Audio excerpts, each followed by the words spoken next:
Welcome to Game Devs Play Games, where you can watch games and practice game design. And we are here today with Fight Night. Fight Night. This is a delightful little game. This is currently on Kickstarter, so I highly encourage you, after you've seen a little bit of gameplay from this video, go check out their campaign. This is totally worth supporting. This is a game made by Thomas LeBlanc, and then a bunch of other people. A bunch of other lovely people. I think Thomas is like the main guy, and then the other people help. I feel like that's how a lot of these projects tend to work. Fight Night is like a retro brawler. And I haven't played it yet. Chris just showed me the Land Ho! trailer. Oi, Fight Night! Wake up with ya, ya lollygaga! I love it already. All right, so D-pad or left stick to move. So this is the kind of game that you would probably want to use D-pad on. You interact by punching things. A to talk. Ha! And a good morning to you. Look, lad, we're finally here, and you'd be going out like a pile of bricks. Har, har, har, har. Anyway, Oh my goodness. you heard me right. We've caught up with the tower. You've been after it for a long time now, haven't ya? I'd wager someone has been waiting for ye there. Too. Har. Reminds me of my younger days, it does. Care for a quick spar before you go. If you're to be taking on the tower, you ought to sack this old sack. Captain Cook. Captain Cook. Oh, I love it. All right, so start with the basics. Your combat takes place on 2 lanes. Use the left and right lane to keep up with me. So, Oh, cool. Oh, I should keep up with him. Oh, I thought it was going to be a lot more free. not bad, Junior. But those mitts aren't doing much like that. Press A to take some swings. Pow, pow, pow, pow, pow, pow, pow, pow, pow, pow, pow. Not too shabby. Remember, the longer you keep your attacks going, the faster you get. Oh my goodness. Now, fighting ain't all about the offense. Press B to put your dukes up to block. Yo! Great, kid. If you block with B right as I attack, that's a parry. You can reflect anything with that. Anything. Yeah, pretty much. Fire. Even fire. Oof, this is some workout. Har. If you're feeling gutsy, use... All right. Oopsies. Take some time you could avoid, can't do... So I could dodge into the wall, and then, like... Or I could dodge back, and then swing forward. Yeah! Oh, one last thing. Holding Y opens your specialties menu. Follow the minigames. Each one is unique. So you do 100-inch punch, and then I have to time those, and I just do one really, really powerful punch. There's another one, too. I just, like, punch like crazy, and you just go nuts. So that's how combat works. It's a pretty great tutorial, too, because it, like, throws you into the thick of, like, combat without it having consequences. And it's just fun. I think it speaks very well to how fun the mechanics of the game are. Those are such fun animations with them, too. Right? Now, don't you think I've forgotten about our little arrangement? I get ya here, and ye get me all them specialty recipes those big ol' mitts can grab. Knowing as I do, there's bound to be something up there even those world-weary eyes have yet to lay sight on. Arr. And don't forget to come back to the boat whenever you'd like to save your progress and fill up on health. Good luck with you, lad. Thanks, dude. I'm gonna heal up. Oh, I can't heal yet. Oh, fine. That's a shame. And this is how we navigate the world. Sweet. We do this, like, cell-by-cell movement. Oi, Fight Night! I'll be pulling this old tub around nearby. Why don't you scope out the tower in the meantime? So he moves the boat, gives us a chance to kind of explore this terrain. We can also strafe left and right, which is pretty nice if you're, like, looking to save time, or you can also use that in combat, too. We have a little map, so it shows us everywhere that we've been. And I truly appreciate that they let us move while the map is up. Oh, that's always a plus. It's so nice. So many games don't do that, and it's just like, but just do it. But Just why? do it. There's nothing does up it feel there weird yet. to move like that, just like one at a time, or can you hold down and go? Yeah, I can just hold down and go. I mean, it's still like that's me holding it down. So it kind of like stops per motion. I think it makes a lot of sense, honestly. I don't think it feels unnatural, especially because the rest of the game behaves exactly that same way. And you'll see later on in the tower, there's a lot of puzzles that are built around that logic. Okay. So it's really important that you can see and feel how the cells break up things. Gotcha. I just wasn't sure how it felt because I'm not the one playing. That's fair. You want to voice this guy? Now is not the time of now is the time of your undoing, fiendish beast. Pow! Wait, you're no enemy. What are you doing here? The cursed tower has ascended upon us. Where are your arms? Not those arms, you fool. Where is your sword? Arg! Enough of this. More monstrous foes could exit at any moment. Were I not so quick to defend myself, I might be among those captured. Did you arrive by water? We must leave at once. As the only remaining of the town watch, I must warn those as far away from here as possible. Blast, another terrifying abomination. Versus the what? Versus the huh? Oh no. I'm wounded. You quickly, take my blade. Now we have a sword, but wait. Oh shit. My sword, do my eyes deceive me? Oh lords, you're just as cursed as the tower. Dun dun dun. So basically, Fight Night is cursed, which is why he punches with his mitts. He's not allowed to wield weapons. I can't believe it. My sword. Are you truly cursed? I'll be alright, but you bested that horror without even a blade. You don't actually plan on climbing the tower with no weapon, do you?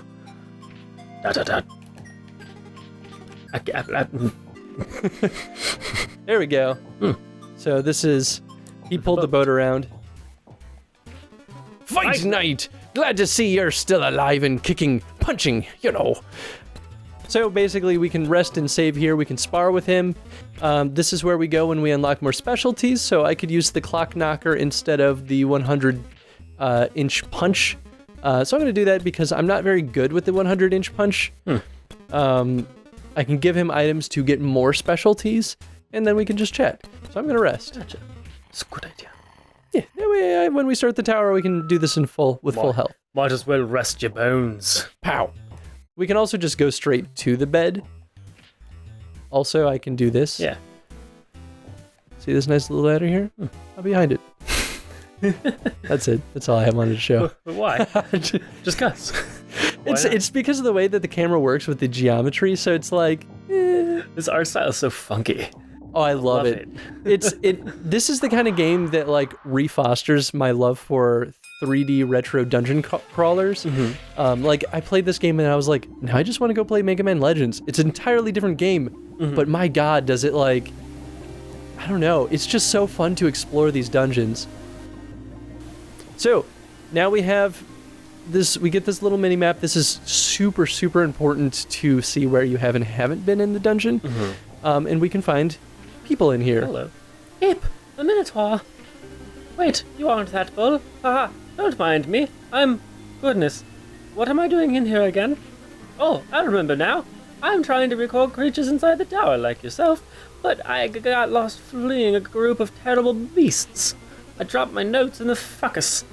Have you seen them? I simply cannot leave without my notes. Sis wouldn't have that. So we gotta find her notes if we want her to join us. And we keep finding various characters throughout the tower that kind of need our help in their own way. These are just walls, but you'll see probably very shortly. Here we go. If I punch one of these guys, I close off the water valve, and it opens up this passageway. Interesting. So this is basically how you navigate to new areas in the dungeon. Does it open and close other ones? It doesn't open any. It only ever closes them, or like does it closes the does valves. It close one valve and another valve opens somewhere else, so it closes off one path but opens another? Nope. It only creates new paths. Okay. Which I honestly like. I think it would be a little too cumbersome otherwise. So these are one of the scrolls for the librarian. Now, is it going to be harder later on to find those switches? Yes, absolutely. Okay. All right. And I don't know how far the demo goes, I got up to the 3rd floor and did a pretty decent amount on the 3rd floor of the tower. I feel like there can't be much more in the demo other than the 3rd floor, because it was like... It says there's 3 floors and on the Kickstarter page. The demo has 3 floors. So yeah, wow, I must have been really close, because I played this for maybe 2 to 3 hours before I finally had to go like do day-to-day things. Gotcha. Do my day job.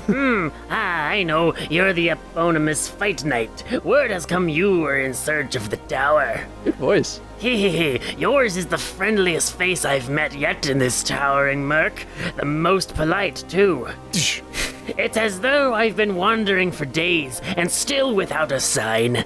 Troubling. I fear I must retire to my apothecary without. Might you be the helpful sort?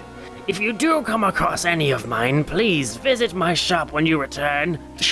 And to ensure you do... Yeah!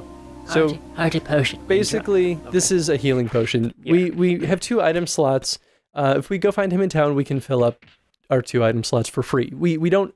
There's no money in this game, which I think is really nice because... I don't know, it feels less cumbersome, like you can just use the mechanics of the game. You don't have to feel guilty about consuming potions. You actually can just use them to play the game and survive longer. Well then. It's kind of refreshing. I was about to say, that's refreshing. Right? Yeah. Oh, and so if you couldn't tell, all battles are random encounters. These 2 guys are pretty fun side by side. So the normal skellies, as soon as you attack them, man, I'm not doing so great right now. So while you attack them, they're auto stunned. So you stun lock them basically, and it means that you can just keep pummeling them until they die. Suddenly, the second enemy that they introduce to you has a shield, which means he doesn't get stunned while you attack him. And that's a big deal because it means that you actually have to pay attention to the things that you're fighting and you have to dodge them and prioritize who you're attacking.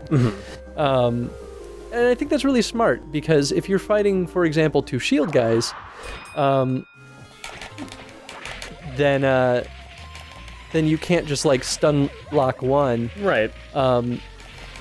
And you just have to like keep dodging left and right. Whereas if you choose to punch, like basically if you fight 2 shield guys, they both can attack you. But if you're fighting 1 shield guy and 1 normal goon, then if you prioritize attacking the skelly, the normal goon, then you can stun lock 1 and only have to dodge 1 character's attacks, if that makes sense. It does. I know I'm poorly wording this while I'm like trying to focus on the game. No, I getcha. Pow, pow, pow, pow, pow, pow, pow. And then these guys have ranged attacks. They do a lot of nice things, not necessarily colorblind friendly, but enough for me to Oh yeah, how is this going for you? It's not the worst. So basically when an enemy is green, they're free to punch. When they turn red, that means they're about to attack. And that's also displayed on ranged attacks, as we kind of saw with the wizards. It's not the nicest for colorblind folks like myself because I don't often see the change and I have to notice it in the middle of it happening. Yeah. Then they do a couple of other things with some of the animations to kind of give you a better sense of like, this sucker's about to punch you kind of thing. So like, you're not totally left without anticipation, but I don't know. Just why red and green? They could have chose another color, like yellow and red. Whoop. Well, I timed that poorly. I mean, like, they could display that in other ways, too. I hope that they have the means of having a colorblind-friendly mode. Yeah, because I'd say that'd be, like, the best way for them to solve this. Man, I'm, like, not doing... I probably should have just used one of those. I'm gonna go ahead and use this. So basically, well, I just wasted that potion. All right, so now we get to, I actually don't know what happens if you die, because I've never died, but I don't usually play this foolishly. That's okay. Oh, thank goodness. Okay, so we can go back to town, we can go back to the boat, and just hop in our bed and get fully healed. And usually it's not doesn't actually take very long to get back down to the boat, so it's kind of nice because you can actually rely on that. Good. That's nice. I just love everything they're doing with the movements of the main character. So you made it out in one piece after all. Well, you won't regret visiting our apothecary before heading back in, Kihi. Acquire some elixirs. So we start off with 2. I'm going to choose this guy because that'll heal me. And then super smelly artifact. So basically, if we die, this will resurrect us. It won't heal us as much as the... Resurrection never does. No, but it's that nice failsafe in case you just, for whatever reason, don't pay attention to your health and then you die. Yeah. It's been super nice for me in my little playthrough of this. Yeah. We also... we haven't talked about it, but we're collecting ingredients. I don't actually know if we'll use those for anything in the demo. I'm definitely going to have to take this back to the apothecary. Yeah, I can see those being used to unlock other things later on. This is where we need to go. This will take us up to the 2nd and the 3rd floor. Okay. And then this is kind of their tricky way of telling us where we need to go in order to do that. So we have to find a way around there. But I really like that in the very beginning of this area, if we go straight, literally straight from the start, we will find that. Yeah. And so not only is that a really good way of kind of telling the player, like, hey, this is probably something that you should plan on getting, and you're more likely to be aware of it early on because of Otherwise, that. in a place like this, it'd just be an insane labyrinth. Oh, yeah. You never know where to go. But the other benefit, too, is that when you go up to the 2nd floor and the 3rd floor, it's not a very long path once you get back down to the 1st floor because it's so close. So it's really good. Which is why it's so which just makes it so easy to get back to that boat to heal. That's nice. Yeah, exactly. That's really smart. I think that the level design was very excellently done in this game, or at least for the demo. Yeah, because getting back to the apothecary and the boat is just such a big part. Yep. So they needed to do that. Well done. Well done. Well done. So we can talk to her. We need to get 3 scrolls before she will join us. Bow, bow, bow. Lizard wizard. I think this is about all of the enemies on the 1st floor. I can't remember if there's any others. Oh, there are little... so I can open up little pathways. Nice. Cool. I don't know if they do that a lot to hide many secrets early game, but it's kind of cool. I like that as a potential for like things that they could do with the level design. Oh yeah, I think it's quite welcome. Quite welcome here. And with a dungeon crawler, if you don't have little like secret nooks where you're hiding like, I don't know, special items and stuff, like that's like half the fun of a dungeon crawler is discovering secrets. Yeah. And I think this game does a great job at kind of fostering that creativity of exploration, surprise, and wonderment. Okay, here's where we start getting larger groups of enemies. Oh no. I really like that. So I can dodge back, but even as I like do my counterattack to move forward, I can still move left and right. So if I like start my counterattack poorly and like say that ranged attack starts moving toward me, I still have the means of dodging the attacks. And I really like that they don't make the system really rigid and not allow that, because then it would feel really penalizing. It's also really, I love the fact that the combat is on that 2-lane kind of thing, because if it wasn't, I think it would just be so sloppy and so hard to maintain. Like it'd be too much to manage. Yeah, too much to manage. That's what I meant. Yeah, the 2-lane system I think is, it works really well. It keeps the combat feeling pretty like simple enough to have that like quick turnaround. But still give you enough complexity to have interesting like layers of enemies. Because of the 2-lane system, only 2 guys can fight you at once. Right. But suddenly, now it justifies having ranged units. If it were like a 5-unit or 5-lane stage, then what would be the point of having ranged units other than just being a pain in the ass? In fact, it would actually make it too easy to prioritize things like ranged enemies because you could just move to them. With the 2-lane system, instead, you have to pound your way through all of the other enemies before you can even start beating up those guys, because there's always someone in front of them. Right. And on the 3rd floor, that's where you start to see that really being taken advantage of. And I think that's great. That's a really good intentional design choice for the combat design. Mm-hmm. Now, you keep talking about floors and stuff. Haven't you gone upstairs, though? Those are downstairs, so technically it's the basement floor. Okay. So you could say, like, okay, there are technically four levels. I guess, yeah, there are technically 4 in the demo, if you include the basement. Gotcha. But there's not really much to do in the basement. The basement's mostly utilized to connect 2 areas together.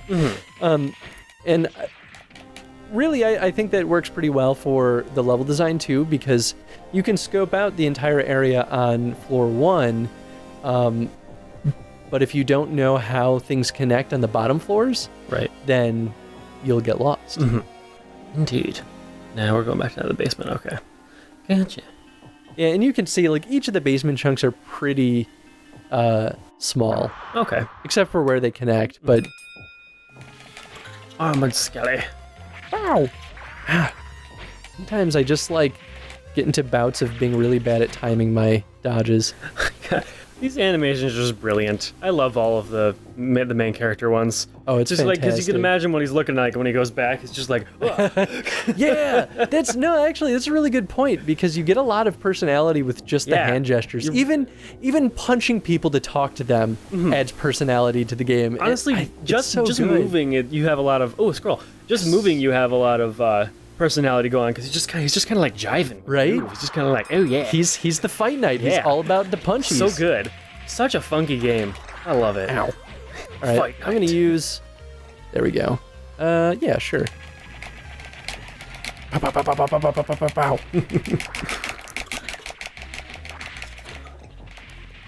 So the little, like, 3- meter just above my health, that's very special. Yeah, and it recharges as I beat up guys. I probably don't utilize it enough because I don't know. Yeah. I just, like, don't think about it. I've been having so much fun watching you play this. We are 2 minutes over. Oh, I'm surprised. Honestly, I thought we would be more than... Oh, I didn't know about this. I don't know if this is anywhere new. Okay, so here's the question. Should we do another episode, or should we call this here and then say when the Kickstarter... Well, I think the Kickstarter has already been met its goal, but when the full game comes out, we could do a full playthrough of this. I think when full game comes out. Okay, yeah. Because we got some other stuff to get through. Yeah, that's true. Okay, cool. So that's Fight Night. I highly, highly encourage you guys to check out the demo and then the campaign. It's a lot of fun. You'll get lost in it for hours before you even realize. And if not by the gameplay, then the sweet music that I can hardly hear, but I know it's there, and it's beautiful. Ooh. Oh. Okay. Oh, okay. This is a little potion kiddo. So basically, if I bring this back to the potion guy, I get a 3rd potion slot. Sweet. Which is super, super nice. Okay, that's not. I like it. We still don't have enough notes to get her back. She doesn't do anything yet, but I think we find her sister on the 3rd floor. But yeah, that's Fight Night. Check it out. It's delightful. Honestly, it's everything I could have hoped for in a, like, fighting based medieval knight game, like dungeon crawling as a knight. Yeah. It's good. It's good. Fight Night's good. It's just good. Question of the day. I want to talk about the combat. What ways does the 2-lane system for combat, how does that benefit the design of the game? And or what kind of enemies would you create utilizing the 2-lane system? Well, tell us in the comments below. And check out the demo. I know I've said this a million times, but share your thoughts on the demo too if you get your hands on it and you play through it. I'd love to hear even like what your experience is or what maybe late game is like for you, because I don't know how close I got to the end. It's a free demo right over on Kickstarter. Go check it out. Right? Yeah. Fight Night. Fight Night. Fight Night. Fight Night. I love it. Thanks for watching, guys. Bye. Bye.